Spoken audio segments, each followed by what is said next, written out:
Hello, taste of your ചോയ്സിലേക്ക് എല്ലാവർക്കും വീണ്ടും സ്വാഗതം. ഇന്ന് ഞാൻ വന്നിരിക്കുന്നത് നല്ല ടേസ്റ്റി ആയിട്ടുള്ളൊരു ബ്ലാക്ക് ഫോറസ്റ്റ് കേക്കിൻ്റെ റെസിപ്പിയുമായിട്ടാണ്. പെട്ടെന്ന് തന്നെ തയ്യാറാക്കാൻ പറ്റുന്ന നല്ല ടേസ്റ്റി ആയിട്ടുള്ളൊരു ബ്ലാക്ക് ഫോറസ്റ്റ് കേക്ക് എല്ലാവർക്കും വീട്ടിൽ റെഡിയാക്കി എടുക്കാൻ പറ്റും. ടേൺ ടേബിൾ ഒന്നും ഇല്ലാതെ തന്നെ നമുക്കിത് ഐസിങ് ചെയ്തെടുക്കാനും എളുപ്പത്തിൽ പറ്റും. അപ്പോൾ അത് ഞാൻ അങ്ങനെയാണ് ചെയ്തിരിക്കുന്നത്. അപ്പോൾ അതും നിങ്ങൾ ഒന്ന് കാണുക, വീഡിയോ ഫുള്ളായിട്ടൊന്ന് കണ്ടു നോക്കുക. അപ്പം അതിനു മുന്നേ നിങ്ങൾ എൻ്റെ ഈ ചാനൽ ആദ്യമായിട്ടാണ് കാണുന്നതെങ്കിൽ ഇതുവരെ സബ്സ്ക്രൈബ് ചെയ്തിട്ടില്ലാത്തവരാണെങ്കിൽ വീഡിയോയുടെ താഴെ കാണുന്ന റെഡ് സബ്സ്ക്രൈബ് ബട്ടൺ ഒന്ന് ക്ലിക്ക് ചെയ്യുക. അതിനുശേഷം തൊട്ടടുത്തായിട്ടൊരു ബെല്ലൈക്കൺ കൂടി വരും, അതിലൊന്ന് ക്ലിക്ക് ചെയ്താൽ ഞാൻ പുതിയ പുതിയ വീഡിയോസൊക്കെ ഇടുന്ന സമയത്ത് നിങ്ങൾക്കതിന് നോട്ടിഫിക്കേഷൻ കിട്ടും. അപ്പോൾ ഈ കേക്ക് എങ്ങനെ റെഡിയാക്കുന്നതെന്ന് നമുക്കൊന്ന് കണ്ടു നോക്കാം.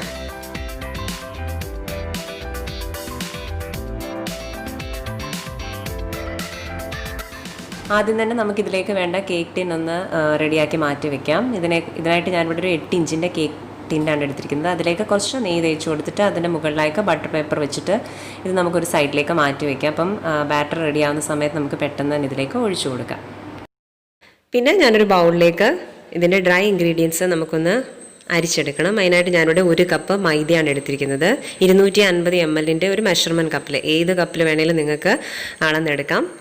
അതിലേക്ക് 1 ടീസ്പൂൺ ബേക്കിംഗ് പൗഡറും 1/4 ടീസ്പൂൺ ബേക്കിംഗ് സോഡയും 3 ടേബിൾ സ്പൂൺ കൊക്കോ പൗഡറുമാണ് ചേർക്കുന്നത്. ഇത്രയും കൂടെ ചേർത്തിട്ട് നമുക്കിത് നന്നായിട്ട് അരിച്ചെടുക്കണം. ഉപ്പ് ചേർക്കണമെങ്കിൽ നിങ്ങൾക്കൊരു 1/4 ടീസ്പൂൺ ഉപ്പും കൂടെ ഇതിലേക്ക് ചേർത്ത് കൊടുക്കാം.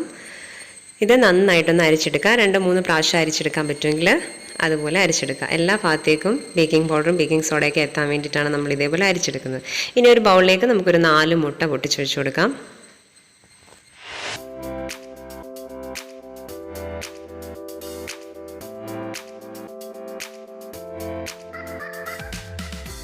ആദ്യം നമുക്ക് ഈ മുട്ട ഒന്ന് ബീറ്റ് ചെയ്തെടുക്കണം. അപ്പം നിങ്ങൾക്ക് ബീറ്റർ ഇല്ല എങ്കിൽ മിക്സിയുടെ ജാറിൽ ചെയ്തെടുക്കാം.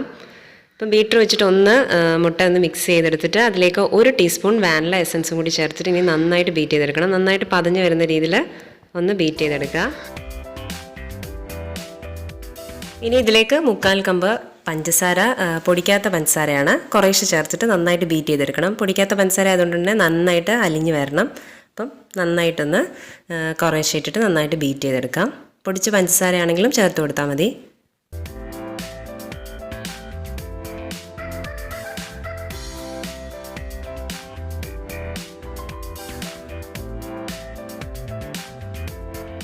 ഇപ്പം മുട്ടയൊക്കെ നന്നായിട്ട് പതഞ്ഞ് വന്നിട്ടുണ്ട്, അതുപോലെ പഞ്ചസാരയൊക്കെ നന്നായിട്ട് അലിഞ്ഞ് വന്നിട്ടുണ്ട്. ഈ ഒരു സമയത്ത് ഇതിലേക്ക് 1/2 കപ്പ് ഓയിൽ ചേർത്ത് കൊടുക്കാം. സൺഫ്ലവർ ഓയിൽ അല്ലെങ്കിൽ ഏതെങ്കിലും വെജിറ്റബിൾ ഓയിൽ ചേർത്ത് കൊടുക്കുക, അല്ലെങ്കിൽ മെൽറ്റ് ചെയ്ത ബട്ടർ ആയാലും മതി. ഇനി ഇത് നന്നായിട്ട് മിക്സ് ചെയ്ത് കൊടുക്കുക. ഇനി ഓവറായിട്ട് ബീറ്റ് ചെയ്യേണ്ട ആവശ്യമില്ല. ഇനി നമ്മൾ ഈ എടുത്തു വച്ചിരിക്കുന്ന നമ്മുടെ മൈദയുടെ ആ ഒരു മിക്സ് ഇതിലേക്ക് കുറേശ്ശെ ചേർത്തിട്ട് ഒന്ന് ഫോൾഡ് ചെയ്തെടുക്കണം. ഇനി ബീറ്റർ വെച്ചിട്ട് മിക്സ് ചെയ്യേണ്ട ആവശ്യമില്ല, ഇതുപോലൊന്ന് ഫോൾഡ് ചെയ്തെടുത്താൽ മതി.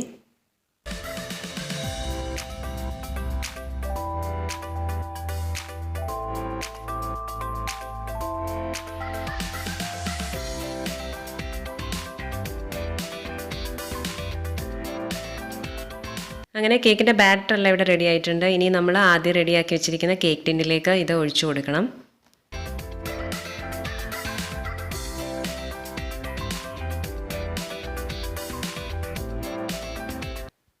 ഇത് ഫുള്ളായിട്ട് ഒഴിച്ചതിന് ശേഷം നന്നായിട്ടൊന്ന് തട്ടി കൊടുക്കണം. എയർ ബബിൾസ് ഒക്കെ ഉണ്ടെങ്കിൽ പോകാൻ വേണ്ടിയിട്ടാണ്. അപ്പോൾ ഇത് നന്നായിട്ടൊന്ന് ഇതുപോലെ തട്ടി കൊടുക്കുക. ഇവിടെ ഞാനൊരു പാത്രം 10 മിനിറ്റ് മീഡിയം ഫ്ലെയിമിൽ പ്രീഹീറ്റ് ചെയ്യാൻ വെച്ചിട്ടുണ്ടായിരുന്നു. പാത്രത്തിൻ്റെ അടിയിലായിട്ട് കുറച്ച് ഉപ്പ് ഇട്ടിട്ടുണ്ട്. ഒരു പ്രാവശ്യം നമ്മൾ യൂസ് ചെയ്ത ഉപ്പായതുകൊണ്ട് ഒരു കളർ വ്യത്യാസമുണ്ട്. അതിൻ്റെ മണ്ടയ്ക്കായിട്ട് ഒരു തട്ട് വെച്ചിട്ടുണ്ട്. അപ്പോൾ അതിൻ്റെ മുകളിലാണ് നമ്മളിത് വെച്ച് കൊടുക്കുന്നത്. ഇനിയിപ്പോൾ ഇത് അടച്ചു വെച്ചിട്ട് മീഡിയം ഫ്ലെയിമിൽ ഒരു 10 മിനിറ്റ് വെക്കുക.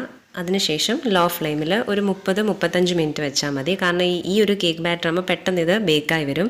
എനിക്കിതൊരു 30 മിനിറ്റിനുള്ളിൽ ഇത് റെഡിയായി വന്നിട്ടുണ്ട്. നിങ്ങൾ 20 മിനിറ്റ് കഴിയുമ്പോൾ ഒന്ന് തുറന്ന് ഒരു സ്ക്വയറിൽ വെച്ചൊന്ന് കുത്തി നോക്കുക, അത് നടുഭാഗമൊക്കെ വെന്തിട്ടുണ്ടോ എന്ന്. അപ്പം നിങ്ങളത് ഒന്ന് ശ്രദ്ധിച്ചാൽ മതി. ഇപ്പോൾ ഇത് കറക്റ്റായിട്ട് വന്നിട്ടുണ്ട്. ഞാനിത് തണുത്തതിന് ശേഷം ഇതേപോലെ മാറ്റി എടുത്തിട്ടുണ്ട്. ഇതിൻ്റെ ബട്ടർ പേപ്പറൊക്കെ മാറ്റിയിട്ട് ഇതേപോലെ പാത്രത്തിലേക്ക് മാറ്റിയിട്ടുണ്ട്. ഇനി ഇത് നമുക്കൊന്ന് ഐസിങ് ചെയ്തെടുക്കണം. നന്നായിട്ട് തണുത്തതിന് ശേഷമാണിത് ഐസിങ് ചെയ്യാൻ എടുക്കുന്നത്. ആദ്യം തന്നെ ഞാനിതിൻ്റെ മുകൾ ഭാഗം കുറച്ച് ഹൈറ്റുള്ള പോർഷൻ ആയതുകൊണ്ട് തന്നെ അത്രയും ഭാഗം ഞാനിത് കട്ട് ചെയ്തെടുക്കുകയാണ്. ഈ കട്ട് ചെയ്തെടുക്കുന്ന ഭാഗം നമുക്ക് മിക്സിയുടെ ജാറിലിട്ടൊന്ന് പൊടിച്ചെടുക്കണം. ലാസ്റ്റിൽ ഡെക്കറേറ്റ് ചെയ്യുന്ന സമയത്ത് ഇത് യൂസ് ചെയ്യുന്നുണ്ട്. ചോക്ലേറ്റ് ഒക്കെ ഗ്രേറ്റ് ചെയ്തിടുന്നതിന് പകരം ഇതാണ് യൂസ് ചെയ്യുന്നത്. ഇനി ഇതിനെ നമ്മൾ 3 ലെയറായിട്ടൊന്ന് കട്ട് ചെയ്തെടുക്കാം.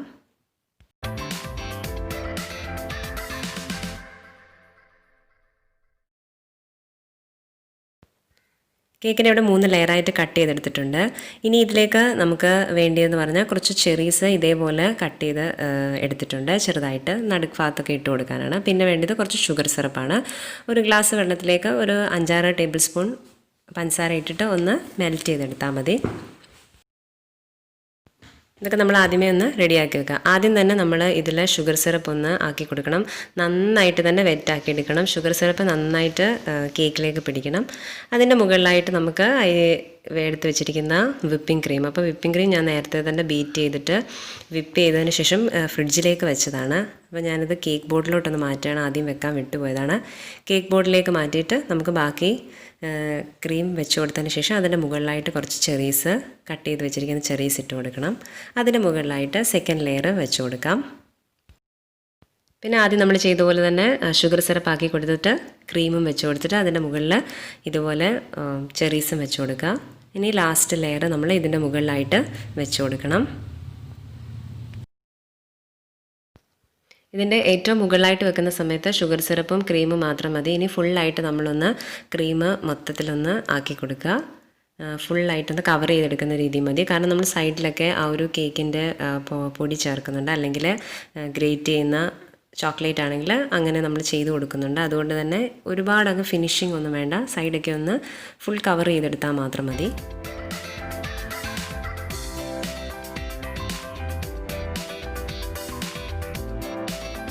അങ്ങനെ കേക്കൊക്കെ നമ്മുടെ വിപ്പിംഗ് ക്രീം വെച്ചിട്ട് മൊത്തത്തിലൊന്ന് കവർ ചെയ്തെടുത്തിട്ടുണ്ട്. ഏകദേശമൊക്കെ ഒന്ന് റെഡിയാക്കി എടുത്തിട്ടുണ്ട്. ഇനി ബാക്കി വന്ന വിപ്പിംഗ് ക്രീം നമുക്കിതുപോലൊരു പൈപ്പിംഗ് ബാഗിലേക്ക് മാറ്റി കൊടുക്കണം. നമുക്കൊന്ന് ഡെക്കറേറ്റ് ചെയ്യാൻ വേണ്ടി ഞാനിപ്പോൾ 1.25 കപ്പ് വിപ്പിംഗ് ക്രീമാണ് വിപ്പ് ചെയ്തെടുത്തിരിക്കുന്നത്. ഇത്രയത്തിൻ്റെ ആവശ്യത്തിന് വേണ്ടി. അത് കറക്റ്റായിട്ട് നമുക്ക് ഇത്രയും ഒരു കേക്ക് ഡെക്കറേറ്റ് ചെയ്യാൻ അത് മതി. അപ്പം ഇതുപോലൊരു സ്റ്റാർ നോസിലെടുത്തിട്ട് ഒന്ന് ഒരു ഫ്ലവർ വരച്ച് കൊടുക്കുക. അതൊക്കെ നിങ്ങളുടെ ഇഷ്ടത്തിനനുസരിച്ച് നിങ്ങൾക്ക് ഡെക്കറേറ്റ് ചെയ്ത് കൊടുക്കാം. ഞാനിപ്പോൾ ഇതിൻ്റെ മുകളിൽ സൈഡിലായിട്ട് ഇതുപോലെ ഫ്ലവർ വരച്ച് കൊടുത്തിട്ടുണ്ട്. ഇനി നമ്മൾ നടുക്കായിട്ട് നമ്മൾ നേരത്തെ ഞാൻ പറഞ്ഞ പോലെ കേക്കിൻ്റെ ആ ഒരു നമ്മൾ ആദ്യം കട്ട് ചെയ്തത് ഒന്ന് മിക്സിയുടെ ജാറിലിട്ടിട്ട് ഒന്ന് ക്രഷ് ചെയ്തെടുക്കുക. ഇതിപ്പോൾ ഞാൻ കൈ വെച്ചിട്ട് നന്നായിട്ട് പൊടിച്ചെടുത്താണ്. ഇത് മതി നമുക്ക് ഈ ഒരു രീതിയിൽ ഡെക്കറേറ്റ് ചെയ്യാൻ. ഇത് മതി. കൈ വെച്ച് തന്നെ ഒന്ന് ജസ്റ്റ് ഒന്ന് പൊടിച്ചെടുത്താൽ മതി. അപ്പോൾ ഇത് മുകളിലായിട്ട് ഒന്ന് ഇട്ട് കൊടുക്കുക. ചോക്ലേറ്റൊക്കെ ഗ്രേറ്റ് ചെയ്തിടണമെങ്കിൽ അങ്ങനെയും ചെയ്യാം. അതൊക്കെ നിങ്ങളുടെ ഇഷ്ടം. അപ്പം നമ്മൾ വരച്ച് കൊടുത്ത ആ ഫ്ലവറിന് മുകളിലായിട്ട് ഇതേപോലെ ചെറീസ്, ഫുള്ളായിട്ടുള്ള ചെറീസ് വെച്ച് കൊടുക്കുക.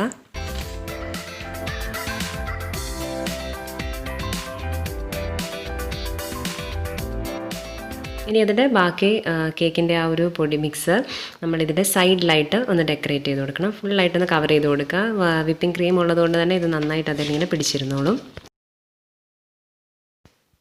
ഇനിയും ഇതിൻ്റെ താഴെയായിട്ടും ചെറിയൊരു ഡെക്കറേറ്റ് ചെയ്ത് കൊടുക്കുന്നുണ്ട്. ഒരു ലൈൻ പോലെ ഒന്ന് വരച്ച് കൊടുക്കുന്നുണ്ട്. ഞാൻ പറഞ്ഞ പോലെ തന്നെ ഡെക്കറേഷനൊക്കെ നിങ്ങളുടെ ഇഷ്ടത്തിനനുസരിച്ച് ചെയ്ത് കൊടുക്കുക. അപ്പം ടേൺടേബിൾ ഒന്നും ഇല്ലാതെ തന്നെ ജസ്റ്റ് ഒന്ന് കവർ ചെയ്തെടുത്ത ഒരു കേക്കാണ്. അങ്ങനെ നമ്മുടെ ബ്ലാക്ക് ഫോറസ്റ്റ് കേക്ക് ഇവിടെ റെഡി ആയിട്ടുണ്ട്. ഇതാണ് ഇതിൻ്റെ ഫൈനൽ ലുക്ക്. ഇതിപ്പം നമ്മൾ ഫ്രിഡ്ജിൽ വെച്ചതിന് ശേഷം കട്ട് ചെയ്ത് കഴിക്കുന്നതാണ് ടേസ്റ്റ്. തലേദിവസമൊക്കെ ഉണ്ടാക്കുന്ന കേക്കാണെങ്കിൽ അന്ന് നൈറ്റ് ഫുള്ളായിട്ട് നമ്മൾ ഫ്രിഡ്ജ് വെച്ചിട്ട് പിറ്റേ ദിവസം കട്ട് ചെയ്ത് കഴിക്കുന്നതാണ് കറക്റ്റ് ടേസ്റ്റ്.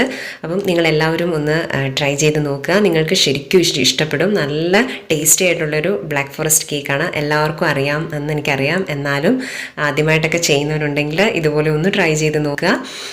ട്രൈ ചെയ്ത് നോക്കുന്ന സമയത്ത് നിങ്ങളുടെ അഭിപ്രായങ്ങളും നിർദ്ദേശങ്ങളും ഒക്കെ നിങ്ങൾ കമൻറ്റ് ബോക്സിലിടണം. ഇതിൻ്റെ അകഭാഗമൊക്കെ കാണുമ്പോൾ നിങ്ങൾക്കറിയാം നല്ല കറക്റ്റ് ഒരു ലെയറായിട്ട് തന്നെ വന്നിട്ടുണ്ട്. നല്ല ടേസ്റ്റിയുമാണ് പറയുന്നത് പോലെ തന്നെ. അപ്പോൾ നിങ്ങൾ ഉണ്ടാക്കി നോക്കുന്ന സമയത്ത് നിങ്ങളുടെ അഭിപ്രായങ്ങളും നിർദ്ദേശങ്ങളും ഒക്കെ കമൻറ്റ് ബോക്സിലിടുക. വീഡിയോ ഇഷ്ടപ്പെട്ടിട്ടുണ്ടെങ്കിൽ ലൈക്ക് ചെയ്യാനും മറ്റുള്ളവരിലേക്ക് ഷെയർ ചെയ്ത് കൊടുക്കാനും മറക്കരുത്. അപ്പോൾ പുതിയൊരു വീഡിയോ അടുത്ത എപ്പിസോഡിൽ കാണുന്നതുവരേക്കും ബൈ.